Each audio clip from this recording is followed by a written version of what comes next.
It's difficult always to find the words at a time like this.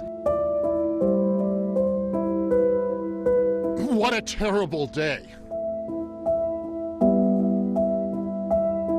There are families today that have lost everything. Nobody thought that this morning their loved one wouldn't come back. It's a big loss.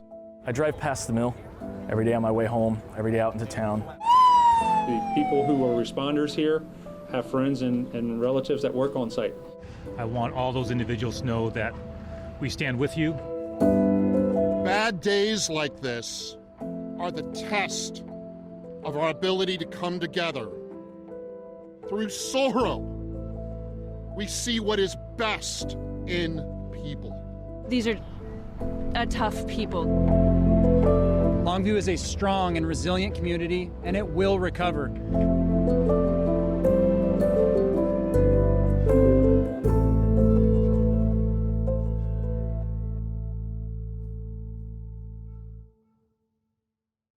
On Tuesday, Washington State witnessed what is being called the deadliest industrial incident in modern state history. 9 people are now confirmed dead, with 2 others still missing and presumed dead after a tank containing what's called white liquor imploded at a paper mill in Longview.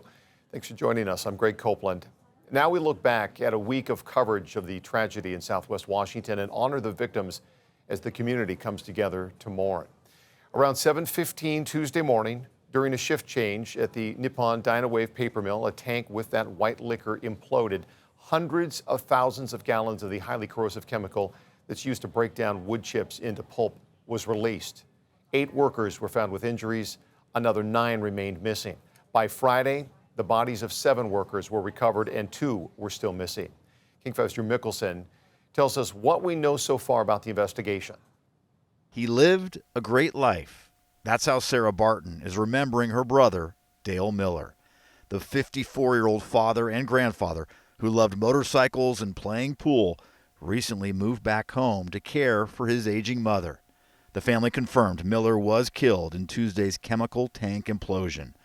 11 employees are feared dead. The remains of 2 are still on site at what remains an active and hazardous blast zone. As you know, this is a complex incident, right? There's a lot of barriers that we've had to get past. We just work through them. I think that's our goal, is to just get past them. We have had so many calls today from California, from just all sorts of different places. From despair, it's actually moved me to tears several times today. To determination. Yep. Over at the Longshoremen's Federal Credit Union, members are raising funds for the families. There's the old saying with labor always is an injury to one is an injury to all. So we all feel this, and we all feel like it's our responsibility to help. But unlike most tragedies, by a show of hands, who here knows someone who was impacted by what happened this week? Longview's is not a case of strangers helping strangers. We have a member that actually was thrown by the blast and knocked out, and if it wasn't for one of his buddies dragging him to safety, he would have died. His feet were harmed in the incident, and so that hit really close to home when he came in yesterday. The Federal Environmental Protection Agency says they are monitoring both the air and water conditions in the area. The air has not been a problem. There are some ditches and sloughs around the plant here that still have some of that chemical in them, but we're told the efforts to flush those out are working. The drinking water remains safe here in Longview. In Longview, Drew Mickelson, King 5 News. The release of those chemicals raised water quality concerns in the area earlier this week. A representative with the EPA said the liquid entered a storm drain that discharged into a ditch connected to a dike network that runs all throughout Longview. One major concern we have with this, besides the immediate health or safety of residents, is that this ditch sits on top of a sole source aquifer and a well field where the city of Longview gets its primary drinking water source from. Chris Collins, the Public Works Director with Longview, stressed that the drinking water was not affected. First thing I want to make sure to state is Longview's water is safe. There is no cause for concerns. As Brooke mentions, we were successfully able to divert all of the contaminated water away from our wellhead protection area, which is our point of concern or a point of potential concern. However, even then, it's not a concern today because our wellhead our wells are drawn from aquifer that is approximately 200 feet deep, that is charged by the Columbia River, not necessarily charged by surface waters. So our well is very protected from any sort of surface environmental concerns. That said, the water that you were drinking before this incident is the same water you're drinking today. Our plant is extremely complex, but it's extremely safe, and there are built-in redundancies that the plant will shut down way before any contaminants would enter into the public drinking water system. Multiple experts tell King 5 this incident appears to be a major operational or maintenance failure. Investigative reporter Andy Judson explains what could have gone wrong. Yeah, I spoke with multiple experts today who said explosions at paper mills have happened before, but an implosion like this is incredibly rare. Now let's take a look at the tank at the center of this. Now you can see it's collapsed in on itself, and experts tell me that suggests a dangerous vacuum formed inside of the tank. Now it's unclear what caused that to happen, but experts say when a vacuum forms inside of the tank, air and chemicals will rush in and then out through a valve or a door or another opening. Now this tank was holding nearly 900,000 gallons of liquid. Think of all that force sucking all the contents in and then erupting out. That chemical mixture is known as white liquor. It's used to break down wood fibers to make paper, and it's so toxic, these tanks require a special protective glass lining to prevent it from eating through the metal. And if it comes into contact with human skin, experts say it can cause chemical burns, dissolve flesh, or kill someone. Now we'll be asking a lot more questions and following the investigation unfolding on the ground in Longview. In the studio, Andy Judson, King 5 News. State officials traveled to Longview after the tank imploded to show support for the community. District 3 Representative Marie Glusenkamp-Perez was there, pointing out the disaster hits an already struggling industry. If you're not in a trades family or a mill family, it can be hard to understand how devastating an industrial accident like this is for a mill town like Longview. Folks here have watched mill after mill close across the state, always wondering if their plant or job is next. And today that fear has reached new heights as people wonder if this accident will be the last straw for a viable mill and the first step towards closures. The mill workers I've talked to want full accountability. They want a comprehensive, unbiased investigation into how this could have happened so the failures can be addressed, so we can have safe jobs, come home to our families at night, and rebuild public trust. This is their lives. This is their land. This is their livelihoods. On Wednesday, Governor Bob Ferguson said the impact of this tragedy is far-reaching. During a vigil held earlier in the week, he witnessed the community coming together regardless of differences. You know, this is certainly to be the deadliest industrial tragedy in modern state history. You know, anytime you're talking about something of that scale and scope, the impacts are profound. I can't tell you how many people I've spoken to who I work with who have some connection to somebody who lost their life here. And obviously for folks who live here and this is their home, it's, you know, at a moment like that, it's hard to capture the emotions which are, you know, which run pretty deep. That said, I felt what I referred to earlier, a resiliency there, of folks coming together, regardless of background differences, you know. That was certainly something I heard from just about everybody I spoke to is that sentiment as well. So I think that's the best I can to put that into words. King 5 was at the vigil held for the victims. Jim Nelson shows us how such a close-knit community came together to support one another. Thank you. I want to thank each and every one of you for being here today. These are the nights we are reminded about the strength of community. I once was lost. How a simple embrace can provide even the smallest comfort in times of tragedy. Was blind, but It's a huge part of our community. If we didn't have our mill workers, the town would probably face a steady decline. Graylin Davis tells me his wife knows someone who died in the implosion. It is important that the community itself steps forward, despite, the differences that this community does sadly have. As officials admitted they transitioned from rescue mode to recovery, this community's flickering hope fades. I was taught in the old days not to really cry, but men do cry sometimes when real tragic things happen. I had a few tears at this vigil because it was so sad. Lonnie Koistinen fears he too will know someone who didn't make it. With each passing hour, reality sets in. But the candles stay lit in honor of the dead, the injured, and the missing. I'm feeling sad for the community, and it's really the most tragic thing that's ever happened in Longview in my lifetime. Well, as the investigation into the cause of the implosion continues, there's been an outpouring of support for the victims' families all throughout Cowlitz County, especially at the local businesses where mill workers spend time after clocking out. King 5 stopped by the Shamrock in the heart of Longview, where the community is still trying to find the strength to move forward. In the heart of Longview, there has long been a big, bold message on a wall. At the Shamrock Bar and Grill, they're not giving up on each other. Co-owner Lindsay Maeda Rodman. That's what I thought. Yeah. I was like, no. Has a way of keeping things light. Oh, I could.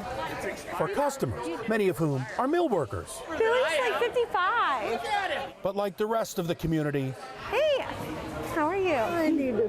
Hello. the Shamrock is grieving. Really sorry. It hit really close to home because that could have been one of my guys, and actually know a few of the guys. A few of the guys at Nippon Dynaway. If you don't know someone who was directly affected, you know someone who was indirectly, and Lindsay couldn't sit back and do nothing. I can't bring back their loved one, but I just Not give them some kind of with 11 workers something.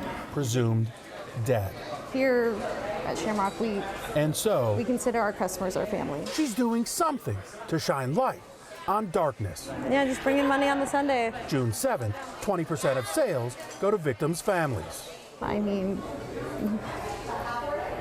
we care, and it's a give and take. Like, we've had rough times, and the community supported us. And But this story is far more personal.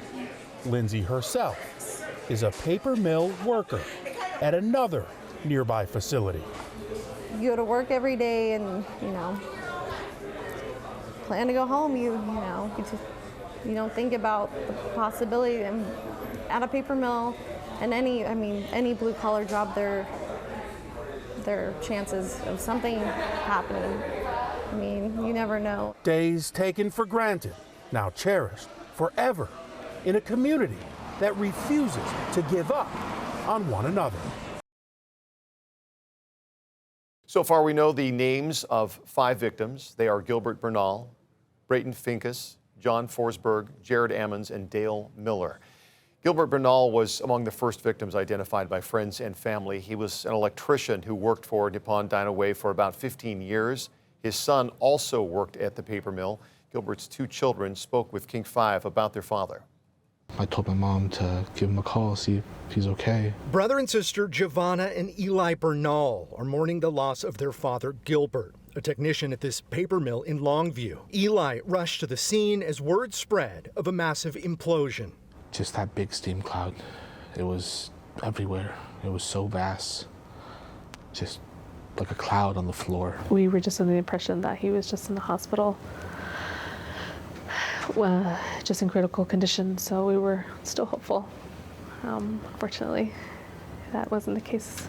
The plant plays a major role in Longview's economy, and tonight the community is rallying around the grieving families. Right now, we're just trying to get through it, just like everybody else. Todd Cornwell says he and his wife attended weekly Bible studies with Bernal and have since helped organize a verified GoFundMe fundraiser for the family he leaves behind. Gilbert was one of the most genuinely nice people you've ever met in your life. He was the kind of person that would literally give you the shirt off his back if that's what was needed. Tonight, the Bernal family is mourning a father they say spent his life to provide for his children. Truly, you couldn't ask for a better dad. Honestly, he raised the bar so high. As attention turns to the people still missing, the Bernal family says they know more heartbreak may soon reach other families. This could have happened to anybody. Oh yeah, we're not the only ones. There's a lot of people out there that are affected by this. Yeah. Bernal's family says this is the type of community where people put down roots. They say their father worked at this plant for more than a decade. Simply put, everyone knows somebody impacted by this tragedy. In Longview, Sebastian Robertson, King 5 News. Another victim, Braden Finkus, had just built a house with his girlfriend, Caitlin. Friends told King 5 a proposal was on the horizon with a trip to Italy just 2 weeks away. Probably one of the most selfless individuals you'll ever meet. Both him and Caitlin are amazing human beings. Braden Finkus and his girlfriend Caitlin had just built a house, and friends felt like Braden was about to propose. We're sad to see that their life has really been torn apart. They were just planning a trip to Italy in 2 weeks. You know, he had a lot of surprises coming up for her that he had talked to us about, and we're sad that he's just not here. Finkus is one of the Nippon Dynaware employees believed to have been killed in Tuesday's blast. The scene was too dangerous for rescue or recovery crews for more than 24 hours, but by Thursday afternoon, remains of 6 of the 9 missing employees had been recovered, despite conditions fire chiefs called difficult. Our crews are rehabbing right now. They have to decontaminate every time that they leave that area because of the hazards that are still there, and then they should be rested and ready for me when we go back, and then we will explore further in to the scene. You know, for us, there was hope that they were maybe wedged in a room somewhere. Braden Finkus' friends say recovering his remains will give them some closure. I think as the days have gone by, our hopes have been fading more and more about the situation.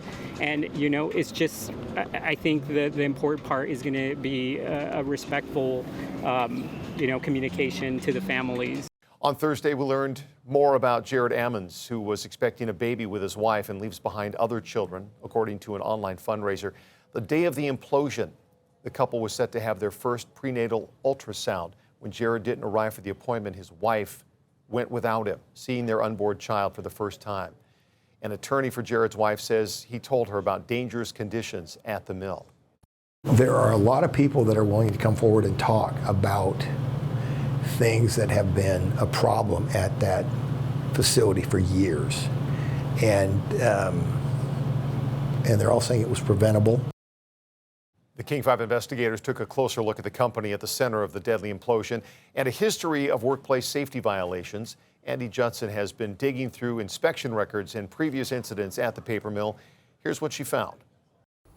Yeah, we found before today, the State Department of Labor and Industries, or L&I, had cited the company 4 times for safety violations. That was between 2019 and 2025. We also found L&I has 2 open investigations into Nippon Dynawave. The state opened one 2 months ago after an anonymous complaint came in about a valve on an ammonia tank. L&I told me that investigation does not involve the tank that imploded today. The 4 violations where the state already fined the company include not protecting employees from falling off of equipment, not requiring face masks during COVID, and an incident where an employee had their finger amputated. Now, the company has paid $3,400 in penalties, which is a relatively small amount of money compared to other fines issued by L&I. The investigation into the ammonia tank valve is still underway, and obviously L&I is already investigating the tragedy at the work site today. An employee at another paper mill in Washington State tells us how these kinds of plants operate. They told Chris Ingalls what clues investigators may be searching for. 250 miles upriver from the site of Tuesday's tragedy, on the banks of the Columbia in central Washington, sits the Packaging Corporation of America paper plant. Well, I mean, you're dealing with hydrochloric acid, you're dealing with sulfuric acid. Mickey Deering worked at PCA doing the exact same job, known as kraft pulping. It is dangerous. This stuff can eat your skin, melt your skin. as workers at the Nippon Dynawave plant in Longview, several of whom died from chemical burns in Tuesday's accident. Since you were so close to that kind of work, I just assume that sort of might have struck you differently than the average person. No, it does, because you work with these people. I mean, and you know the dangers. It's unfortunate, and I feel for the families. Deering was among 200 workers laid off in February when PCA shut down craft pulping operations at its Tri-Cities area plant. But, like experts we spoke to who did not want to appear on camera, he called the implosion of such a large tank highly unusual. I mean, it was hard for me to understand what happened, you know, because it almost seems like there has to be some kind of suction that was created, like something was blocked that made it implode, you know, within itself. I don't know if it was a temperature problem inside the tank. It could have been an operator error. It was how many gallons is going in, how many gallons is going out. I don't understand, you know, how there was not any warning signs that tank was there was a problem inside that tank. He wonders if there was a ventilation or a flow valve that got stuck, some kind of weakness in the tank, or a maintenance issue perhaps. These kind of tanks require regular maintenance and inspections. These are all things that we expect investigators are looking into in their search for answers. I'm Chris Ingles in the King 5 newsroom. Meteorologist Adam Klebon has a look at the weekend forecast right after this.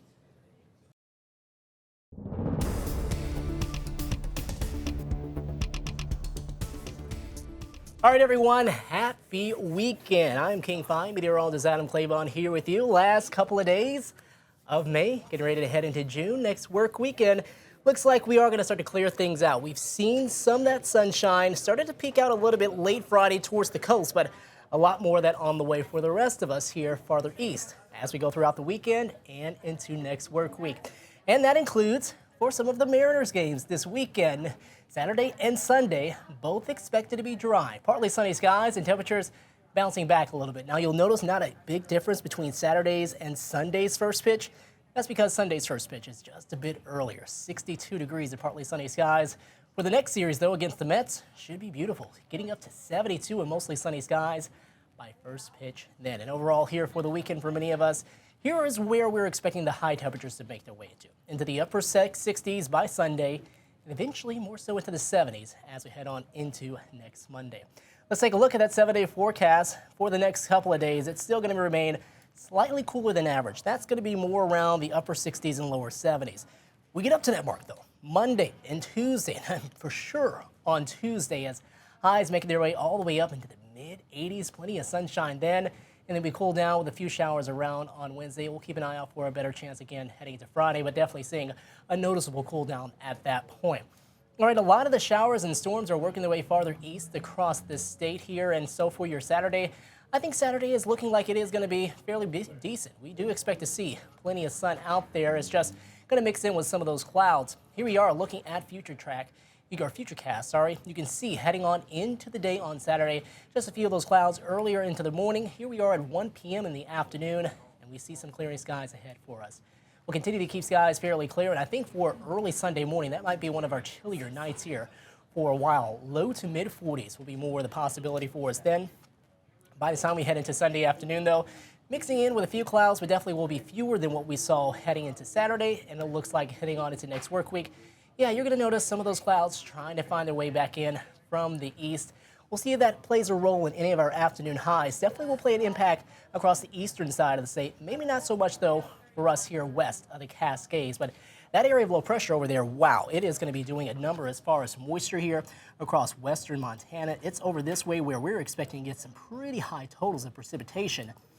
As we head through the weekend and to the start of next work week, they could be looking at multiple inches of rain and precipitation falling as we go over this next 3 to 4 to 5 day stretch. While many of us here farther towards the west don't really see a whole lot other than just some of those clouds, and we await this system right here that you can see that's going to be off of the coast. That one eventually finding its way closer to us heading on after Tuesday. Now, key day, Tuesday, because Tuesday we'll get a lot of that warmth pumped up ahead of it before we do start to see things really start to take a dive as far as temperatures. But here's a look at what we're expecting for Saturday. We'll see the highs in the low 60s. Blaine, 62 in Mount Vernon, topping off at about 61 in Marysville, upper 50s in Coopeville, low 60s around Linwood, a high of 63 in Issaquah, lower 60s around Bremerton, 66 in Puyallup, and 65 as you make your way closer to Tenino and in Olympia. And here it is, your forecast. Next 7-day stretch, we're going to see highs really climb again. By the time we head on into the day for Tuesday, that is looking like it is going to be the warmest day here over the next 7-day stretch. We could see highs in some spots reaching the mid, perhaps even the upper 80s, pushing 90 degrees. Yes, not only just borderline, but just probably downright hot for some of us. And we do get that cool down, so thankfully it's not going to be a long-lived heat. That's going to be with us. We'll cool back down with a few showers around heading into Wednesday, Thursday 69, and more of those lower 60s heading on into the following Friday. But overall, yeah, not a whole lot of active weather really ahead for us. And here into the weekend, comfortably cool, I'll say. Not too far off of those averages, but it is going to be slightly cooler than normal. All right, everyone, enjoy the last couple of days of May and have a great weekend.